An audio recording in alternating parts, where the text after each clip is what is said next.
இந்த தெருக்கூத்து கலை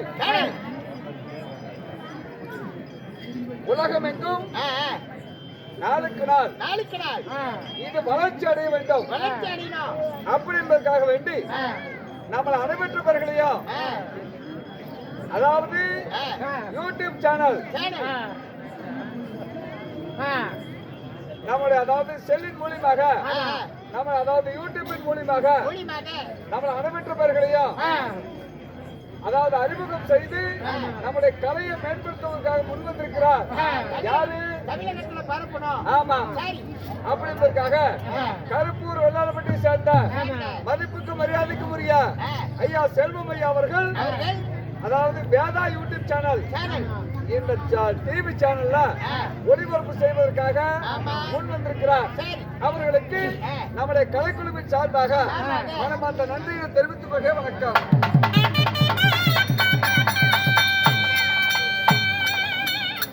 அண்ணா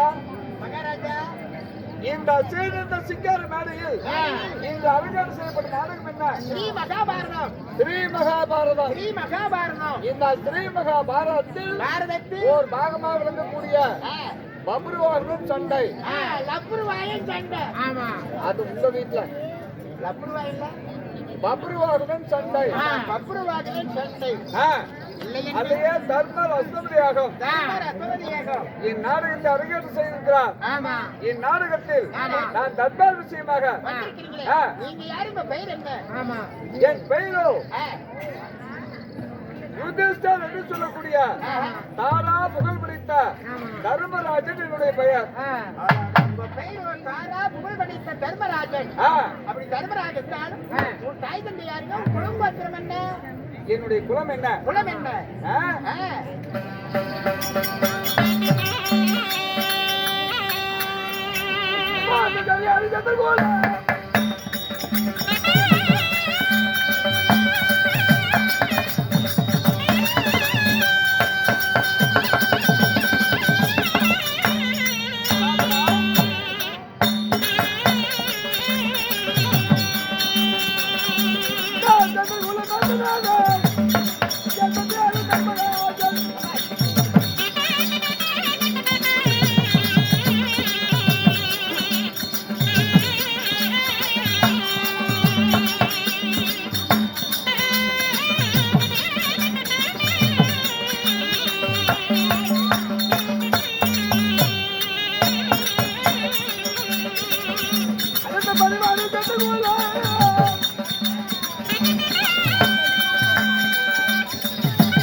சந்திரகுலத்திலே உதித்த இந்த தர்மராஜன் குந்தி தேவியின் மைந்தன். குந்தி தேவி குலமோ சந்திரகுலம். தந்தையின் பெயர் என் தந்தை பாண்டு மகாராஜன். ஆமா புத்தி தேவிக்கு நீங்க எத்தனை பேர் இருக்கீங்க? அப்படி புத்தி வந்தாருக்கும் பாண்டு மகாராஜனுக்கும் நாங்க எத்தனை பேர் இருந்தோம்? எத்தனை பேருங்க? எங்கள் உடன் பிறந்த சகோதர வர்க்கங்கள் எத்தனை தெரியுமா?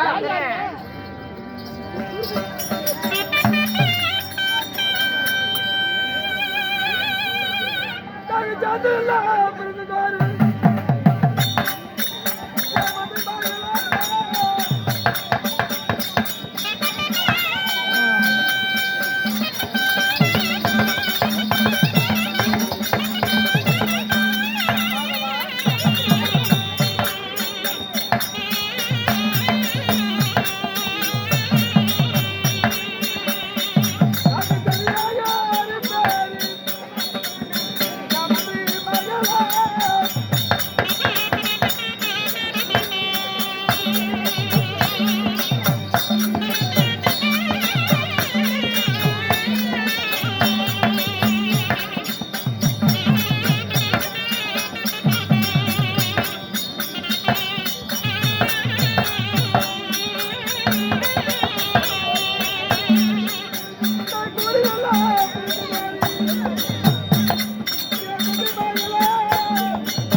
நாங்க எத்தனை பேர் இருந்தோம்? எத்தனை பேருங்க?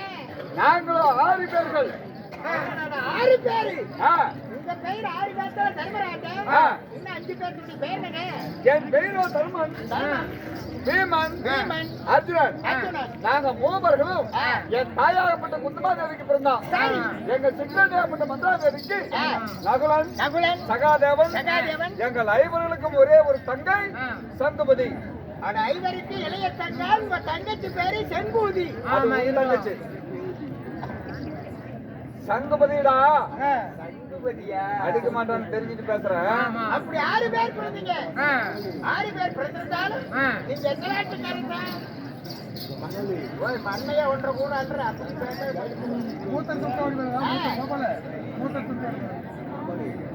நீங்க எந்த நாட்டுல இருக்கிறீங்க? அப்படி நாங்கள் 6 பேர்கள் பிறந்து நாங்க வாழக்கூடிய சாம்ராஜ்யம். நாங்க எங்க வாழ்ந்து வருகிறோம் தெரியுமா?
நான் எங்கே வாழ்ந்து வருகிறேன்?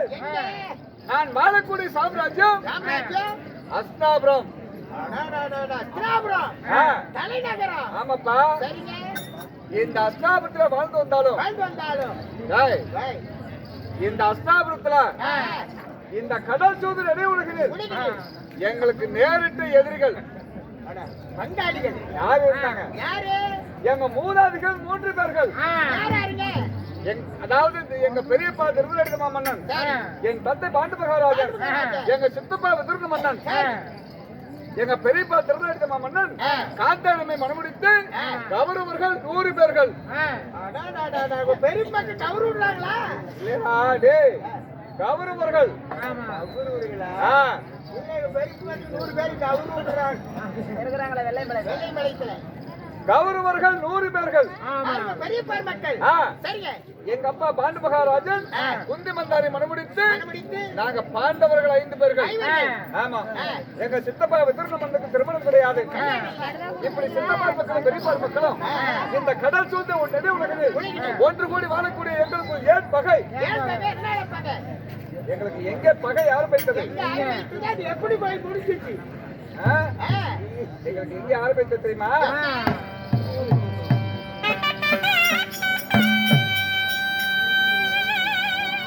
நாங்க சின்ன சிறு வயது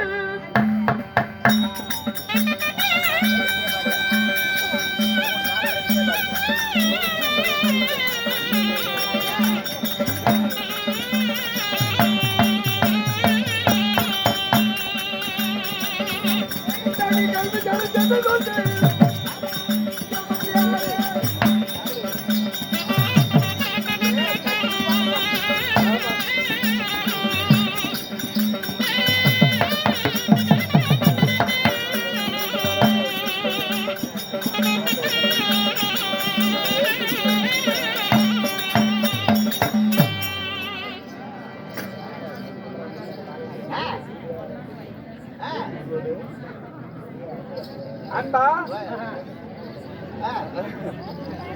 அன்பா, அதாவது சின்ன சிறு வயதிலே சின்ன சிறு வயதிலே நாங்கள் 5 பேர்களும் எங்க பெரியப்பா மக்கள் 100 பேர்களும் 100 பேருங்க.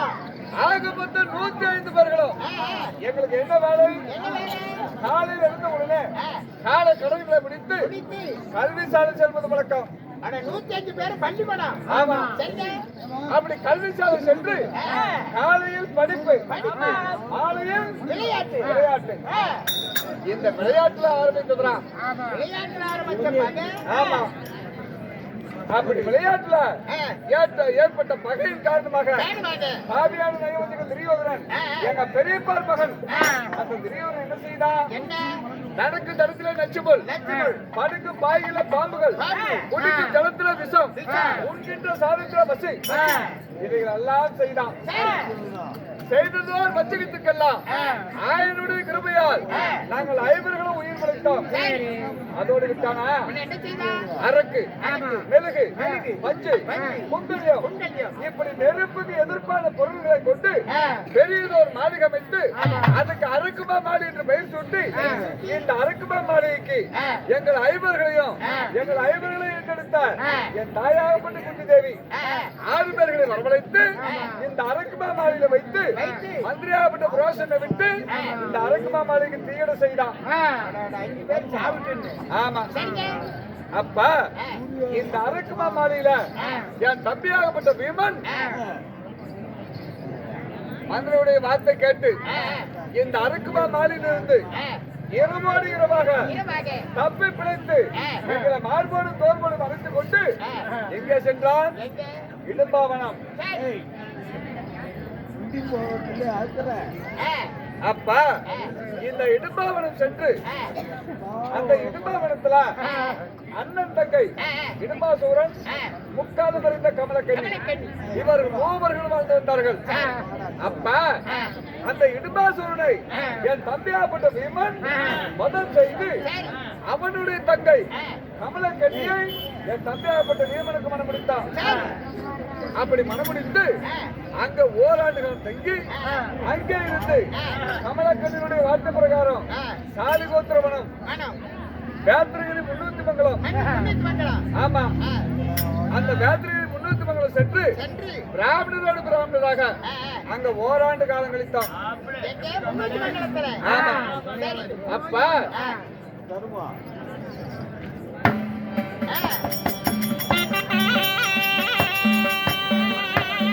அங்க ஓராண்டு காலம் கழிக்கும் பொழுது எல்லா கொள்ளுக்காரனும்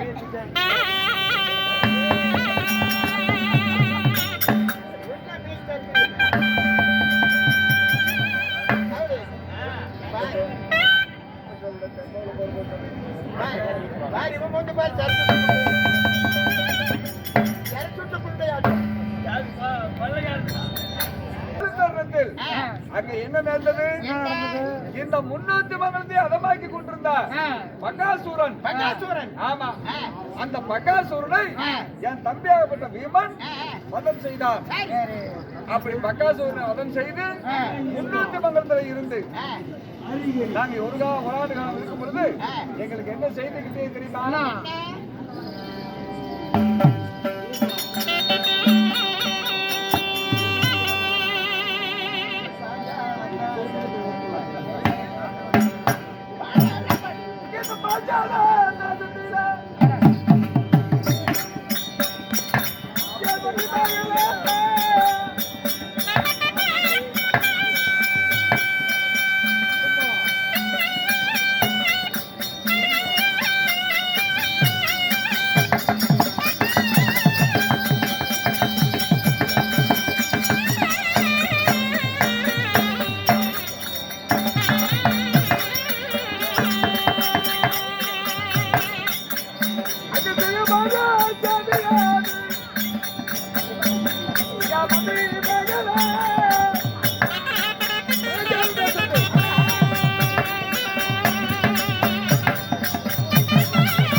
சந்திரே குலத்துல பிறந்தவர்கள் மட்டும்தான் இந்த சுயமரத்துல கலந்துக்கணுமா, இல்ல வளைக்கணுமா, அது யார் வேணுமா வளைக்கலாமா அப்படின்னு கேட்க, என்னுடைய சுயமர செய்தி எப்படி?